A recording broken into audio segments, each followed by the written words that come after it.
Assalamualaikum warahmatullahi wabarakatuh.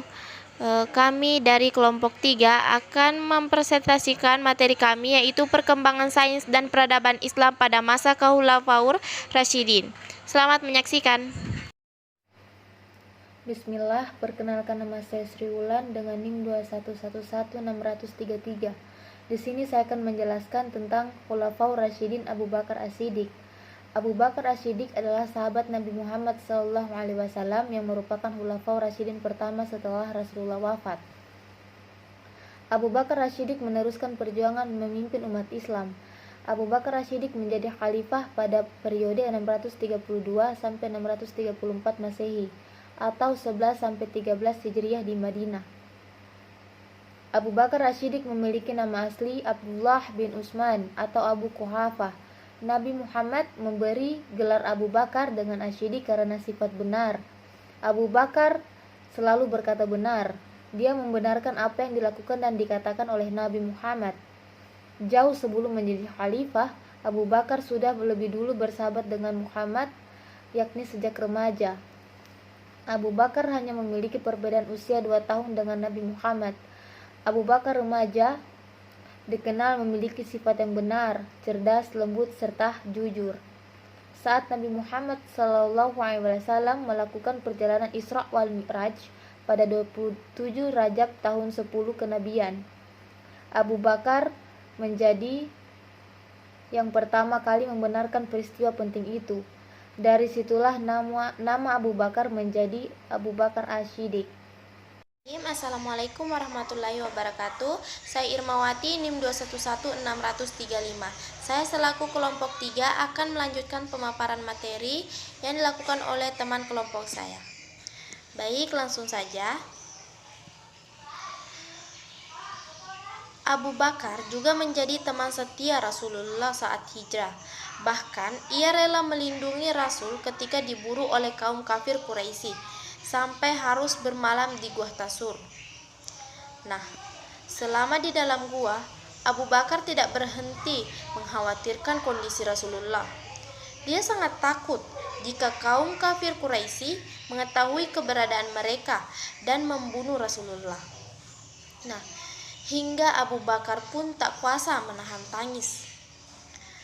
"Mengapa engkau menangis, wahai Abu Bakar?" kata Nabi Muhammad. Seperti dikutip dari kisah-kisah inspiratif sahabat Nabi, karya Muhammad Nasrullah, "Aku tidak menangisi diriku. Aku sangat takut terjadi apa-apa dengan engkau, wahai Rasulullah," ucap Abu Bakar. Nah, selama menjadi khalifah, ada banyak pelajaran yang dapat diteladani dari sosok Abu Bakar. Abu Bakar mampu memberantas kaum murtad dan menyebarkan agama Islam hingga wilayah Irak, Suriah, dan Hijaz. Abu Bakar juga mampu memerangi nabi palsu. Bahkan Abu Bakar meninggal di usia 63 tahun pada tahun ke-13 Hijriah. Dia dimakamkan di sebelah makam Nabi Muhammad. Assalamualaikum warahmatullahi wabarakatuh. Saya Dewi Lestari, NIM 2116034 akan memaparkan materi mengenai sejarah peradaban Islam pada masa Khulafa al-Rasyidin, yaitu pada masa Khalifah Umar ibnu al-Khattab. Dilahirkan 12 tahun setelah kelahiran Rasulullah SAW, ayahnya bernama Khattab dan ibunya bernama Hatmah. Perawakannya tinggi, besar, dan tegap dengan otot-otot yang menonjol dari kaki dan tangannya, jenggot yang lebat dan berwajah tampan, serta warna kulitnya coklat kemerah-merahan. Beliau dibesarkan di dalam lingkungan Bani Adi, salah satu kaum dari suku Quraisy. Beliau merupakan khalifah kedua di dalam Islam setelah Abu Bakar As-Siddiq. Pada masa Umar bin Khattab, kondisi politik dalam keadaan stabil. Usaha perluasan wilayah Islam memperoleh hasil yang gemilang. Wilayah Islam pada masa Umar bin Khattab meliputi semenanjung Arabia, Palestina, Syria, Irak, Persia, dan Mesir. Pada hari Rabu bulan Zulhijjah tahun 23 Hijriah, Umar bin Khattab wafat. Beliau ditikam ketika sedang melakukan salat subuh oleh seorang majusi yang bernama Abu Lulu'ah, budak milik Al-Mughirah bin Syu'bah. Diduga ia mendapat perintah dari kalangan majusi. Umar bin Khattab dimakamkan di samping Nabi Shallallahu Alaihi Wasallam dan Abu Bakar As-Siddiq. Beliau wafat dalam usia 63 tahun. Umar dikenal seseorang yang pandai dalam menciptakan peraturan karena tidak hanya memperbaiki bahkan mengkaji ulang terhadap kebijakan yang telah ada. Baiklah, khalifah selanjutnya termasuk Khulafaur Rasyidin yaitu Utsman bin Affan. Nama lengkapnya ialah Utsman bin Affan bin Abil Ash bin Umayyah dari suku Quraisy. Utsman bin Affan masuk Islam pada usia 34 tahun. Berawal dari kedekatannya dengan Abu Bakar, beliau dengan sepenuh hati masuk Islam bersama Talha bin Ubaidillah.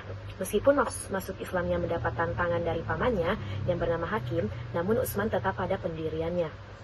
Prestasi yang terpenting bagi Khalifah Utsman adalah menulis kembali Al-Quran yang telah ditulis pada zaman Abu Bakar, yang pada waktu itu disimpan oleh Hafsah binti Umar. Nah, manfaat dibukukan Al-Quran pada masa Utsman ini adalah yang pertama, menyatukan kaum muslimin pada satu macam pada satu macam mazhab yang seragam ejaan tulisannya. Yang kedua, menyatukan bacaan. Kendati pun masih ada perbedaannya, namun harus tidak berlawanan dengan ejaan mazhab Utsmani. Dan yang terakhir, menyatukan tertib susunan surat-surat menurut tertib urut yang kelihatan pada mazhab sekarang ini. Selain itu, Khalifah Utsman juga menjunjung tinggi nilai keadilan dalam memutuskan suatu perkara hukum. Dia juga memudayakan sistem musyawarah dalam kehidupan bermasyarakat dan bernegara, membangun fasilitas umum, dan menertibkan administrasi pemerintahan dengan deskripsi pekerjaan yang jelas. Nama saya Lutfiatun Nisa, NIM 211636. Saya akan melanjutkan presentasi dari teman saya, yaitu Ali bin Abi Thalib dari tahun 655 sampai 660 Masehi. Ali bin Abi Thalib lahir di Mekah pada tahun 602 Masehi. Sejak umur 6 tahun, Ali bin Abi Thalib sudah tinggal bersama Rasulullah Shallallahu Alaihi Wasallam, sehingga sifat-sifat yang ada pada Ali adalah sifat-sifat yang beliau teladani dari Rasulullah. Ali bin Abi Thalib dikenal sebagai orang yang sangat cerdas. Karena kecerdasannya, Khalifah Abu Bakar, Khalifah Umar, dan Khalifah Utsman sering datang kepada Ali untuk meminta pendapat dan meminta bantuan pemecahan masalah yang sulit. Setelah wafatnya Khalifah Utsman, Ali bin Abi Thalib terpilih menjadi penggantinya. Pada tahun 35 Hijriah, beliau dinobatkan menjadi khalifah keempat. Selain itu, Ali bin Abi Thalib juga erat kaitannya dengan pembangunan kota Kufah yang dicanangkan sebagai pusat pertahanan, namun berkembang sebagai pusat ilmu tafsir, ilmu hadis, serta ilmu pengetahuan lainnya. Ali bin Abi Thalib lahir di Mekah pada tahun 602 Masehi. Jadi sejak umur 6 tahun Ali bin Abi Thalib sudah tinggal bersama Rasulullah. Kemudian setelah wafatnya Khalifah Utsman, Ali bin Abi Thalib terpilih menjadi penggantinya. Pada tahun 35 Hijriah, beliau dinobatkan menjadi khalifah keempat. Ali menjadi khalifah selama 5 tahun, yaitu dari tahun 335 Hijriah sampai beliau wafat pada tahun 40 Hijriah.